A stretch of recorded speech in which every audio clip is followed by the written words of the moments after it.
నమస్తే.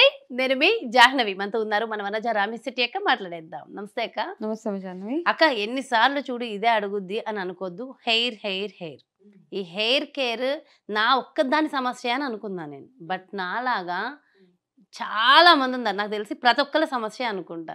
సో చాలా మంది అడిగిన ప్రశ్నల్లోంచి ఒక్క ప్రశ్న చూస్తే ఎక్కువగా రేజ్ అయిన టాపిక్లో హెయిర్ అక్క. అసలు విపరీతమైన క్వశ్చన్స్ అడుగుతున్నారు. అందులో కొంతమంది అడుగుతున్న ప్రశ్న ఏంటంటే ఆయిల్ పెట్టుకోవడం చాలా మందికి ఇష్టం ఉండదు. వాళ్ళకి పర్సనల్గా ఇష్టం ఉండదు, వాళ్ళ ఫ్యామిలీ మెంబర్స్ ఇష్టం లేక వీళ్ళు పెట్టుకోరు. కొంతమంది లైక్ వైఫ్ అండ్ హస్బెండ్ అలా. సో మొత్తానికైతే హెయిర్కి ఆయిల్ అన్నది ఏదో ఒక కారణాలు రీచే పెట్టడం మానేశారు. బట్ హెయిర్ నరిష్మెంట్ ఉండాలి కదా, దానికి ఆ షైనింగ్, దానికి కూడా ఒక పోషన్ ఉండాలి కదా. హెయిర్ ఆయిల్ ఖచ్చితంగా కావాలి అంటారా? అది లేకపోయినా మనం మెయింటైన్ చేయడం సాధ్యమేనంటారా? ఇది ప్రశ్న. ఓకే, అయితే మనము కొన్ని మంచిగా క్లియర్గా మాట్లాడుకుందాం. ఏంటంటే ఫస్ట్ ఆఫ్ ఆల్ ఏంటంటే చాలామందికి ఇప్పుడు అక్కడ ఒక అమ్మాయి వెళ్తుంది. అమ్మాయికి ఫుల్ మోకాలు దాటేసి జుట్టు ఉంది. అబ్బా ఎంత బాగుంది అమ్మాయి జుట్టు అనుకుంటాం కదా. వెంటనే అట్లా కళ్ళు అలా వెళ్ళిపోతాయి అటువైపు. వెళ్ళి ఒకవేళ మనం అమ్మాయిని అడిగామనుకో, ఏం చేస్తున్నావు నీ జుట్టుకి? నేను ఏం చేయనండి, నార్మల్గానే ఉంటుంది. వాళ్ళు ఏం పెద్ద కేర్ తీసుకోరు. అయితే జుట్టు అన్నది ఏంటంటే మన జీన్స్ని బేస్ చేసుకుని, మనం తినే ఆహారాన్ని బేస్ చేసుకొని, మనం పుట్టినప్పుడు మన హెయిర్ గ్రోత్ ఎట్లా అయితే ఉందో, మనము కడుపులో ఉన్న బేబీ కడుపులో ఉన్నప్పుడు మదర్ ఎట్లాంటి ఫుడ్ తిన్నది, ఇవన్నిటిని బేస్ చేసుకొని మనకు ఒక బాడీ ఒక టైప్ ఆఫ్ తత్వంతో మనం పుడతాం. అట్లా పుట్టినప్పుడు కొంతమందికి పిల్లలకి ఒత్తు జుట్టు, కొంతమందికి పల్చటి జుట్టు, కొంతమందికి సగం గుండు, అలా పుడతారు. సో అప్పుడే మనకు అర్థమైపోతుంది అన్నమాట, వీళ్ళకి ఫ్యూచర్లో కూడా మంచి ఒత్తు జుట్టు ఉంటుంది, లేకపోతే వీళ్ళకి పల్చటి హెయిర్ ఉంటుంది. హెయిర్ థిక్నెస్ ఏదైతే ఉంటుందో, ఒక్కొక్క వెంట్రుక కొంతమందికి మందంగా ఉంటుంది, కొంతమందికి పల్చగా. సో ఇదంతా మనకి అప్పుడే తెలిసిపోతుంది అనమాట. సో ఎవరిదైనా ఒక పర్టికులర్ పర్సన్ హెయిర్ ఇప్పుడు చాలా చెప్తాం అనమాట, ఇది పెట్టుకోండి. ఇప్పుడు నా జుట్టు ఇంతే ఇంతే ఇలాగే ఉంటుంది. ఓకే, ఉండేది అంతే ఇలాగే. ఒకప్పుడు ఉండేది పొడుగు, తర్వాత ఓకే కట్ చేయించిన తర్వాత పెరుగుతుంది. ఓకే, లెట్ మీ సీ ఎన్ని రోజులు పెరుగుతుందో చూద్దాం. కానీ జుట్టు హెల్దీగా ఉంటుంది. అది ఫస్ట్ కావాల్సింది ఏంటంటే హెల్దీ హెయిర్ ఉండాలన్నమాట. స్ట్రాంగ్గా ఉండాలి జుట్టు. అంటే దూతుంటే ఇంత జుట్టు కింద పడిపోకుండా అట్లా ఉండే హెయిర్ని కోసం చూసుకోండి. వాళ్ళకి ఎంత పొడుగు జుట్టు ఉంది కాబట్టి వాళ్ళు ఏం చేశారో నేను అదే చేస్తే నా హెయిర్ పెరుగుతుంది. ఫస్ట్ ఆఫ్ ఆల్ ఆ మైండ్ సెట్లోంచి మనం బయటకు వచ్చేద్దాం. ఈ మధ్య చాలా వీడియోస్ చూస్తాం, ఇట్లా జుట్టు చూపించి నా జుట్టు చూడండి మీరు కూడా. మనం అందరం అది ఫాలో అయిపోతాం. అది ఫాలో అవ్వండి, నో ప్రాబ్లం. కానీ ఆల్రెడీ పొడుగు జుట్టు ఉన్న వాళ్ళకి ఆల్రెడీ పొడుగు జుట్టు ఉంటుంది.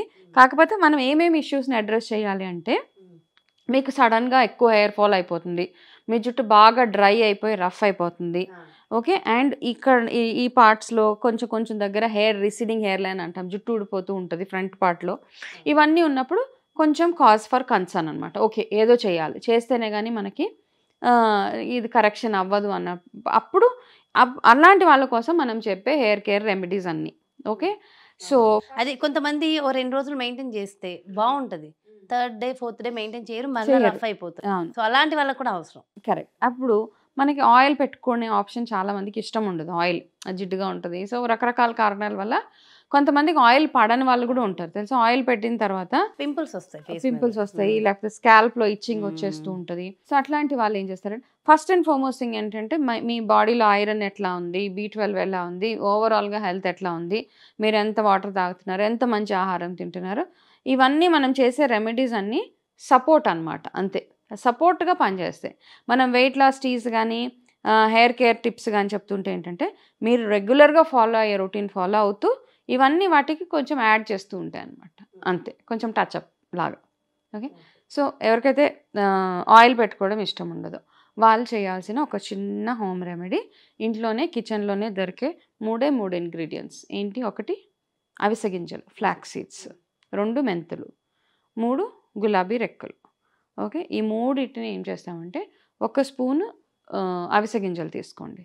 ఇది నైట్ సీరం లాగా తయారు చేసుకోవడానికి. ఓకే, 1 స్పూన్ అవిసె గింజలు, ఒక స్పూను మెంతులు తీసుకొని 400 ml వాటర్లో, 400 ml అంటే ఆల్మోస్ట్ ఒక ½ లీటర్ కంటే కొంచెం తక్కువ వాటర్లో మరగబెట్టేసేయండి. ఈ రెండింటిని మరగబెడితే మీకు లైట్గా ఎక్కువ వాటర్ పోస్తున్నాం కాబట్టి చిక్కటి జెల్ కాకుండా ఒక జెల్ ఫామ్లో తయారవుతుంది. ఇది మరుగుతున్నప్పుడే చక్కగా ఇందులో రోజ్ పెటల్స్ వేసేసేయండి. ఫ్రెష్ రోజ్ ఉంటే బెటర్. రోజ్ లేకపోతే ఓకే, నో ప్రాబ్లం. మీకు రోజ్ మేరీ ఆయిల్ అని దొరుకుతుంది, జస్ట్ 1 or 2 drops వేయండి. ప్రిఫరబుల్గా ఫ్రెష్ రోజ్, రెడ్ రోజ్ వేసేస్తే మనకి నాటు గులాబీలు అని దొరుకుతాయి, భలే వాసన ఉంటాయి అవి. అలాంటివి దొరికితే మళ్ళీ మంచిది. ఓకే, అవి వేసేసి చక్కగా మరగబెట్టేసి ఒక 5-10 minutes మరిగించండి. చక్కగా తీసేసి పక్కకి అది చల్లారి పెట్టేసి స్ప్రే బాటిల్స్ దొరుకుతాయి కదా ఇప్పుడు మార్కెట్లో, స్ప్రే బాటిల్స్, ఫేస్ మనం రోజ్ వాటర్ స్ప్రే చేసుకునే అట్లాంటి బాటిల్లో ఏం చేసుకుంటారంటే ఇది వేసేసి చక్కగా మీరు హెయిర్కి అంతా అప్లై చేసి స్ప్రే చేసుకుంటూ ఒక్కొక్క మెల్లిమెల్లిగా చిన్న చిన్న పార్టిషన్స్ తీసుకుంటూ చక్కగా హెయిర్కి అప్లై చేసి మసాజ్ చేసేసి వదిలేయండి. ఓకే, ఒక 5-10 minutes మీ బ్లడ్ సర్క్యులేషన్ కూడా చాలా ఇంపార్టెంట్ మనకి. అయిపోయిన తర్వాత ఓవర్ నైట్ వదిలేసేసుకోవచ్చు. సో దీనివల్ల ఏంటంటే మీకు జుట్టు జిడ్డుగా ఉండదు. అండ్ మీకు ఏవైతే డౌట్స్ ఉన్నాయో అది ఓవర్ నైట్ ఉంచేయచ్చు. ఓవర్ నైట్ ఉంచేయచ్చు. ఎవరికైనా సెట్ అవుతుందా అక్క? ఎలాంటి side effects? No side effects. ఇవన్నీ హోమ్ మేడ్, లేకపోతే నో కెమికల్ ఉన్నవి కొంతమందికి సెట్ అవ్వవు.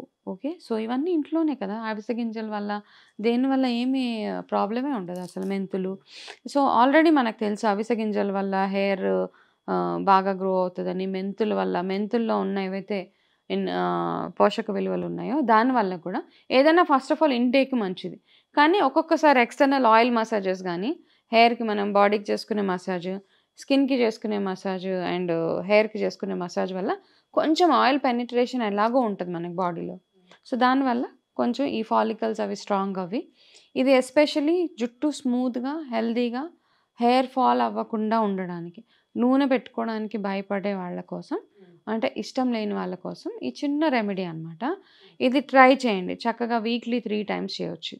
ఓకే, 3 times చేస్తే మీకు జుట్టుకి నూనె పెట్టడం వల్ల ఎంతైతే హెల్త్, అంటే మార్నింగ్ ఆయిల్ పెట్టి నెక్స్ట్ డే మార్నింగ్ తలస్నానం చేసుకున్నప్పుడు మీకు ఏదైతే స్మూత్నెస్ ఉంటుందో అది ఈ చిన్న రెమెడీ వల్ల వస్తుంది.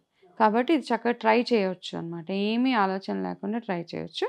ఓకే, అన్నిటికంటే ఇంపార్టెంట్గా ఇంటేక్ మనం చెప్తూనే ఉంటాం. ఫుడ్ ఇంటేక్ చాలా అవసరం. అది చేసుకుంటూ అవును. కాస్త ఎవ్రీ వీక్ ఇలాంటి కేర్ తీసుకుంటూ ఉంటే ఇంకా బాగుంటుంది. సో ఇలా ఉన్న వాళ్ళకి ఆయిల్ లేకపోయినా ఏం problem, no no problem. Problem. So oils లో కూడా మళ్ళీ కోకోనట్ ఆయిల్ అని, బాదం ఆయిల్ అని ఇలా ఉంటుంటాయి కదా. అంటే ఆయిల్ కూడా మనం తయారు చేసుకునే విధానాన్ని బట్టి ఉంటుంది అనమాట. అంటే ఎట్లాంటి ఆయిల్ యూజ్ చేయాలి, hair growth oils, hair growth serums అన్నీ ఉన్నాయి. మనం ఇప్పుడు మార్కెట్ లోకి వచ్చేవి చూసుకొని జాగ్రత్తగా యూజ్ చేయాలి, జాగ్రత్తగా చక్కగా యూజ్ చేసుకోవచ్చు హెయిర్ కేర్వి. ఓకే, ఓకే, హెయిర్ ఆయిల్స్ అవన్నీ. కానీ మనం ఎంత మంచి ఇంగ్రీడియంట్ వేస్తున్నాం అందులో హెయిర్ గ్రోత్ కోసం అన్నది చూసుకొని. అయితే ఇంకొక ప్రశ్న అక్క, ఇప్పుడు చాలా మంది నైట్ పెట్టి మార్నింగ్ అంతసేపు ఉంచలేరు. అసలు ఆయిల్ అనేది తలకి ఎంతసేపు ఉండాలంటారు? 2 hours చాలు. 2 hours ఇనఫ్. ఓకే, అండ్ ఆ 2 hours ఏంటంటే మనం ఎంతసేపు పెట్టుకున్నామా అన్నది కాదు. 2 hours అది ఎంత ఎఫెక్టివ్గా మసాజ్ చేసామన్నది కూడా ఇంపార్టెంట్. ఎప్పుడైనా ఆయిల్ పెట్టుకునేటప్పుడు ఫస్ట్ కొంచెం గోరువెచ్చగా చేసుకొని అప్పుడు హెయిర్ మసాజ్ చేసుకోవడం చాలా సజెస్టెడ్ అనమాట. ఎప్పుడైనా గోరువెచ్చటి నూనె పెట్టినప్పుడు దాని ఎఫెక్ట్ చాలా బాగుంటుంది. Okay, super. అయితే మొత్తానికైతే హెయిర్కి బ్యూటిఫుల్ టిప్ అందించేసారు అక్క. Thanks a lot, thank you so much. So చూసారు కదండి, ఎవరెవరికైతే హెయిర్ సమస్య నాలాగా, ఎవరు ఈ హెయిర్ ఇలా రఫ్గా ఉంటుంది, అప్పుడు దీన్ని ఇంకేదో డిఫరెంట్ హెయిర్ స్టైల్స్ వేయాలన్నా కుదరట్లేదు అనుకునే వాళ్ళందరికీ, అంటే ఆ హెయిర్ని ఎలా మెయింటైన్ చేయాలి, దానికి కూడా పోషణ ఎలా ఇవ్వాలి, ఆయిల్ లేకుండా కూడా మనం హెయిర్ని జాగ్రత్తగా హెల్తీగా మెయింటైన్ చేయడం సాధ్యమా, వీటన్నిటికీ ఎంతో చక్కటి సమాధానాలు చెప్తూ మంచి మంచి రెమెడీస్ కూడా మంచిగా అందించేశారు కదా. సో మరి బ్యూటిఫుల్ కాన్సెప్ట్తో మళ్ళీ మీ ముందుకు వస్తాం. మరి అలాగే హెల్త్కి సంబంధించి మీకు ఎలాంటి సందేహాలు ఉన్నా డెఫినెట్గా కమెంట్స్ రూపంలో తెలియచేయండి, లేదంటే మెసేజ్ చేయండి. సో వాటికి సంబంధించిన టాపిక్స్ కూడా వనజక్క మాటల్లో తెలుసుకుందాం. మరి అదేవిధంగా మీ అందరికీ తెలుసు, వనజక్క యాజ్ ఎ న్యూట్రిషనిస్ట్ చాలామందికి న్యూట్రిషన్ డైట్ ఇస్తారు. సో వనజక్క అపాయింట్మెంట్ ఎవరెవరైతే కావాలనుకుంటున్నారో క్రింద డిస్ప్లే అవుతున్నటువంటి నెంబర్స్కి వెంటనే కాంటాక్ట్ అవ్వండి. నమస్తే.